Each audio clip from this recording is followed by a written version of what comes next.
Ciao. Hello, welcome to My Black Self, the podcast. Good morning, good evening, good night, whatever time it is, wherever you are. What's up? Thank you for tuning in.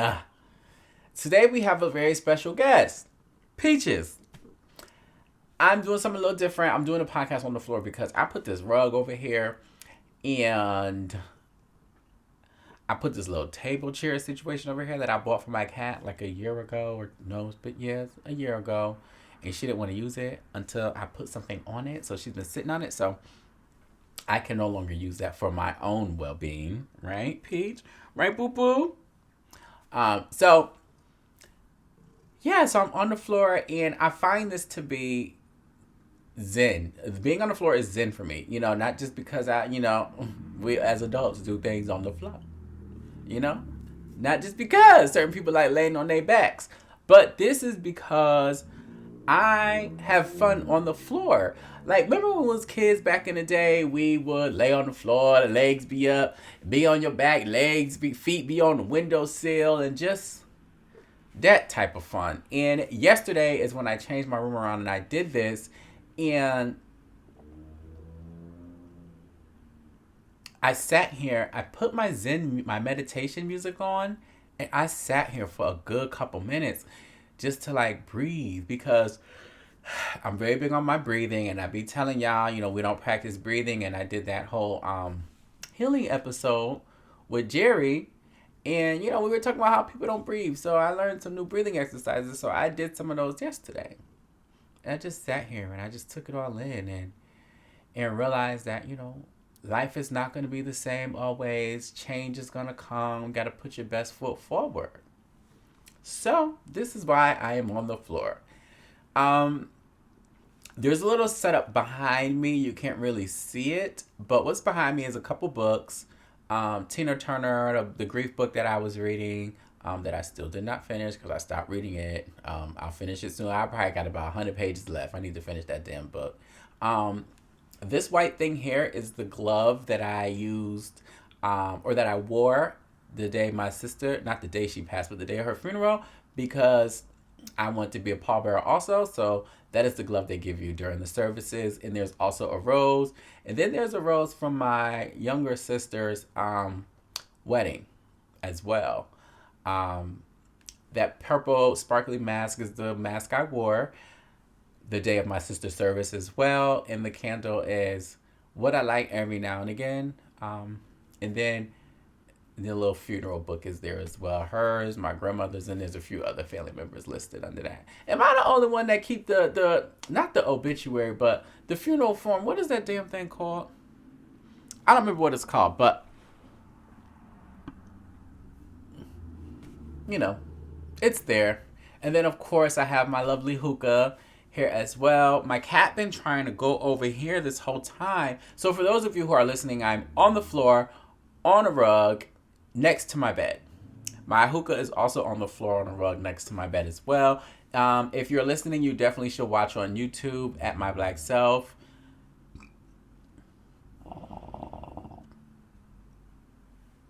But if you don't want to watch, whatever, it's up to you. But while we're here, make sure we share, like, subscribe, comment, do whatever we got to do to get these numbers up so we can get out the hood, okay? Now, I might have touched on church in the past. We're going to touch on church again. Now, I don't go to church. I don't like church. And now, I probably could go to Mass, because Mass, they don't say nothing. They don't point you out. They're not against your life. Mass, you go there, you sit down, you shut up, and you go home. 30 minutes. Boom, bam. But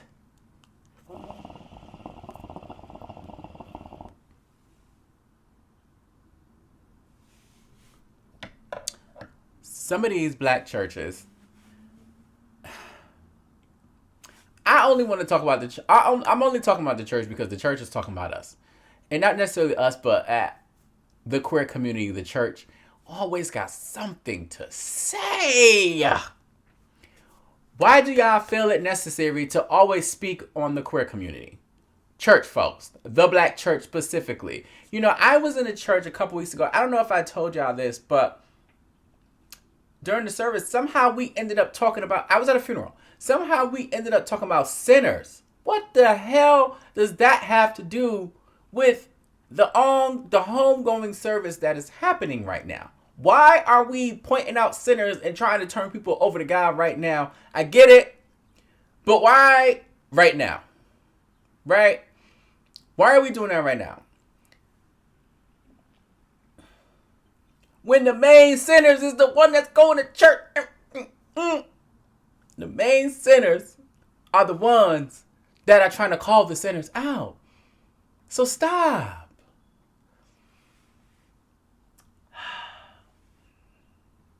I was on TikTok the other day, yesterday, and I saw a post, because on TikTok you get caught up in a wormhole. So I saw a clip. I have not watched the full sermon because I don't want to. And he doesn't inspire me like that. Now, I'm going to be honest with y'all. I don't go to church, but every now and again I will listen to a good sermon. And it's more so for motivation. It's not to bring me closer to God. Because what I believe is what I believe. I believe there is a God, and I believe that the God I believe in is acceptable to everybody and is not frowning down upon the things that I'm doing, right? Because in actuality, we always want to talk about this man that created life and that created our path. And we can accept every other thing that God has the God that you worship has created for us to do and for us to experience. And you need to be on that path. God wouldn't put nothing more on us than not. What is it? God won't put nothing on us that we can't handle, right? All of a sudden, he done put the quarrel on us and we can't handle it. Pastor Mike Todd, Transformation Church. I had to watch it a few times. It was about a 2-minute long clip. In the clip, he states, I don't know why God didn't just make it A, B, C, and D. I don't know why he made you that way. I don't know how it feels, or I can only imagine. This is me, I'm not quoting him specifically. He's saying something like, I don't know what it must be like to fight with something for so long. Meanwhile, the rest of the world is out here doing the best they can to accept us. And then he ends up talking about, I don't know why God, why he couldn't just make it basically man and women, why men and women can't just stay together. I don't know why he had to add on the other stuff. So it's like you believe, but then we go to, he says something like, trans is in the name of the church transformation. And then he says, I want you here. I accept you here. But then goes on to say, but I can't marry you. But I can't marry you. Because that's not what he believes. So, brother, Mike Top, Michael, whatever your name is, I really should watch the full sermon, but I don't even want to give you that view. I don't, because now I feel like you don't deserve it. So you want us, the queer community, to come sit in your pews, pay your tithes, join the band, join the choir, probably do your wife hair every now and again, probably help you pick out a better outfit from whatever you got going on.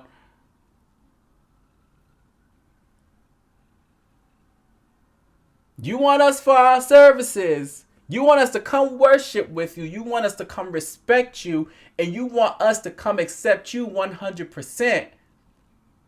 But when it comes down to it, you can't respect us 100%. Because at the end of the fucking day, you still are not going. You still don't believe. You still don't want us there. You want us there for the numbers. And you want us there because you know we're a community.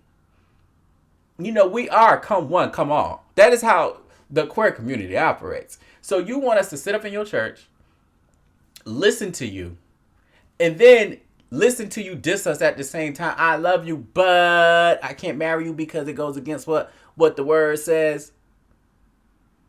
Shut up. Shut up. Please. That was so unnecessary. And as he was speaking, he just sounded so confused and so lost. And like he was struggling with the right thing to say. When all you had to do was shut up. Nothing you said made sense from the clip I watched. Brother, why does the church always call us out? We ain't concerned about y'all. We go to places we're accepted. First off, it's already hard out here being black. Okay? You can't even walk to a neighbor's house by accident without getting shot in the head.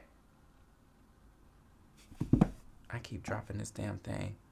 May that little boy heal.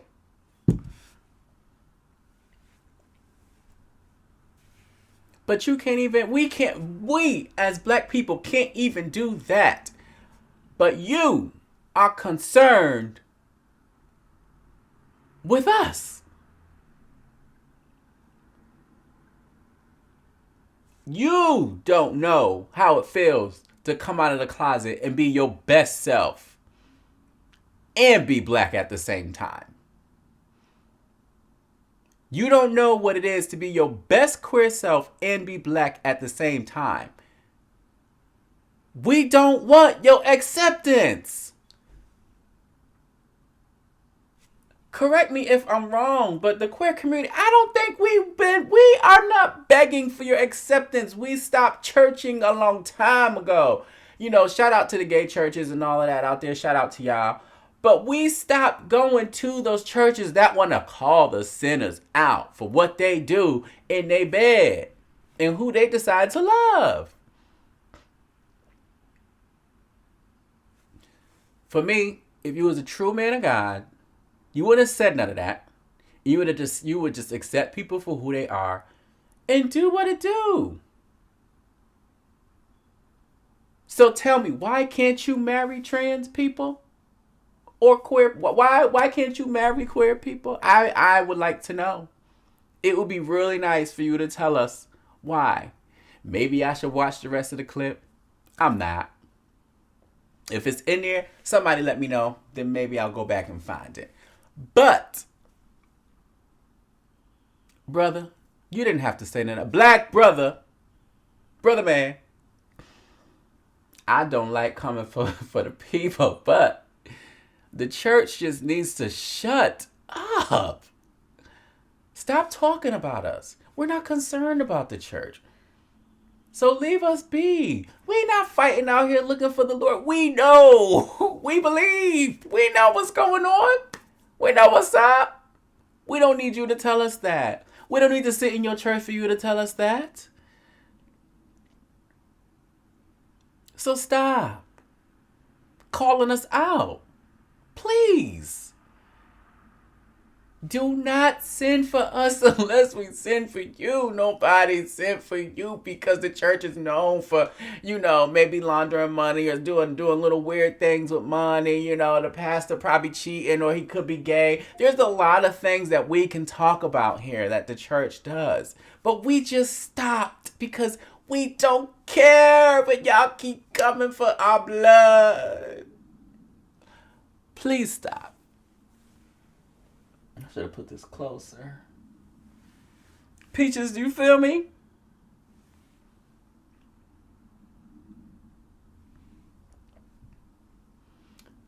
What the hell happened with Bud Light? Budweiser clearly put out an ad for Bud Light that included a trans woman, and fucking white America went crazy. White America went crazy. Apparently, these motherfuckers been out here making videos of them breaking beer, doing whatever the fuck, spending their money to go fuck shit up to make a note that they don't accept the trans community. While Bud Light made a note to say, we accept the trans community. Wham bam. Thank you, ma'am. Drink your beer. Drink your fucking beer. Drink your Bud Light. Queer people aren't putting things in Bud Light to make everybody queer. Like, what is happening with people not being comfortable with themselves? And I don't need you to accept me. I don't need you to accept us, but just mind your business. Don't be offended when we walk down the street minding our business. 9 times out of 10, we are minding our business. We are minding our business. We are not concerned about the white Republicans that don't like us. We're not concerned about the other folks that don't like us. And we are not concerned about the church that does not like us. If everybody could just calm the fuck down for a minute. If everybody could leave the motherfucking dressing room, please. Leave the motherfucking dressing room, please. If everybody just took Diamond's advice, the world would be a better place. Lisa Ray.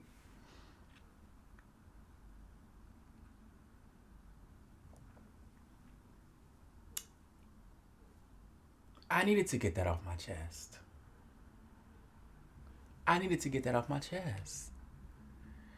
Now let's talk beef. Shout out to the Korean actors in Beef. Shout out to the daytime TV shows not having them on their TV shows yet. Shout out to them. Shout out to America not really acknowledging that. Shout out. Okay? The show is fucking dope. The show is about, in the beginning of the show, there's a road rage scene. 2 people have the most intense road rage scene we have seen on television. Now, I'm pretty sure some crazy shit be going on there. But the show is mainly about how deep your anger can really take you if you don't deal with it. If you have trauma, if you have secrets, whether you have money or whether you don't have money, your anger is still the same. It brings 2 people together who are the same, but not on the same status financially. Shit is dope. I definitely recommend you watch it. I definitely 100% recommend you watch it because it'll teach you some things and it'll teach you not to fucking be mad at people anymore when they cut you off or when you get caught up in traffic or when that person goes around you because you're going too slow and they stick their middle finger up at you and you get so fucking mad you want to follow their ass. Don't do that shit. Because that shit could get you killed.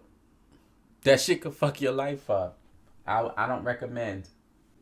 That can definitely get you fucked up. Right, Peachy? So that can get you fucked up. Boop, boop. No, don't go nowhere. Where you going? I was on the phone the other day and I was talking to a really good friend of mine. I'm going to stop calling him out though. I don't want to call him out. And he said to me, he was like, do you think you'll be like Amanda Seales where she kind of is doing her own thing and she's building her own and not necessarily so worried about being accepted into the white famosity of it all, okay? New word. And I said, I talk about this often, but Amanda Seales is someone I look up to because she is not deep in the white famosity of it all. She is strictly herself. She's going to create her own lane and she's going to do what the fuck she wants to do. And she's going to support the community how she wants to support the community. And she's going to stay as black as she fucking can. And I said to him, well, probably because when I make it, when this podcast takes off or whatever happens in my life, I don't want white famosity. I don't want it. I don't want it to a certain extent. Like if certain things come along to me or come along my way that are great for my inner peace, that are great for my status, but at the end of the day, I don't feel like I'm selling my soul, Because to be honest, I don't want to be white famous. I want to be black famous. I want to be at the Breakfast Club. I want to do drink champs. Like I want to do these things that strictly keep me around my culture because I am my best self when I'm around my culture. Um Granted, like I'm not out here trying to have the biggest house and the largest car and the newest car and all of that. You see me. I be chilling. Ain't nothing wrong with having a lot of money, but my leg going to sleep. Oh, Peach, watch out. Oh, fuck it. But at the end of the day, for me, it is not about having the best things. It is about me being comfortable. It is about me being able to travel. And it is about me being able to be fully at peace and still within my happiness. When it all comes down to it, I don't want to sell my soul and have to shift who I am. Because the nigga word gonna pop out. It's popping out. And you know what I'm saying? I need to be able to relate to, I need to be, and when you see me do a dance, like I need you to be like, okay. Like, I don't want to fully change me. I don't. And I'm not going to allow that to happen to myself. So, how do you feel about white famous versus black famous? Now, I know there are things that come along and put you onto the other side. Like, I don't know who I would call white famous because I done did enough calling out in this episode and I don't want to seem like I'm a hater. So I don't want to call anybody else out in this episode. But there are people that I would consider white famous, and mainly because they cater to the stuff that white people like. And that's just what it is. They not doing the black stuff. You don't see them doing black media. And I don't know if it's because they started out white famous and don't know how to go back to white media, or if they're not comfortable. I don't know that. But I know for me, I want to do black media. I want to interview with Amanda Seales. I want to talk to T.S. Madison. I want to talk to Jason Lee and his shady ass and sit on the couch and have him pull up all my dirt. You know what I'm saying? And if Wendy Williams was still here, I want to be a part of the Wendy Williams. Like, I want to make sure that I can be my best self in the blackest and have the blackest experience that I can have.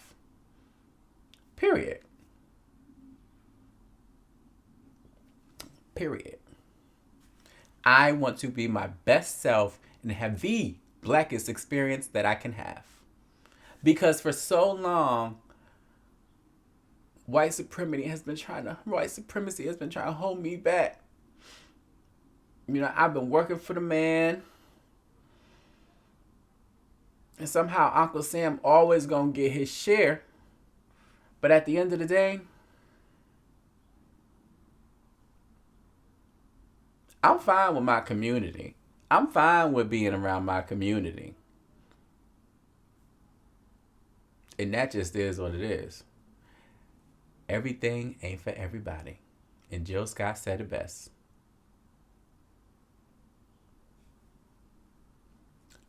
But what she also said was, everything ain't for everybody, but we tried anyway.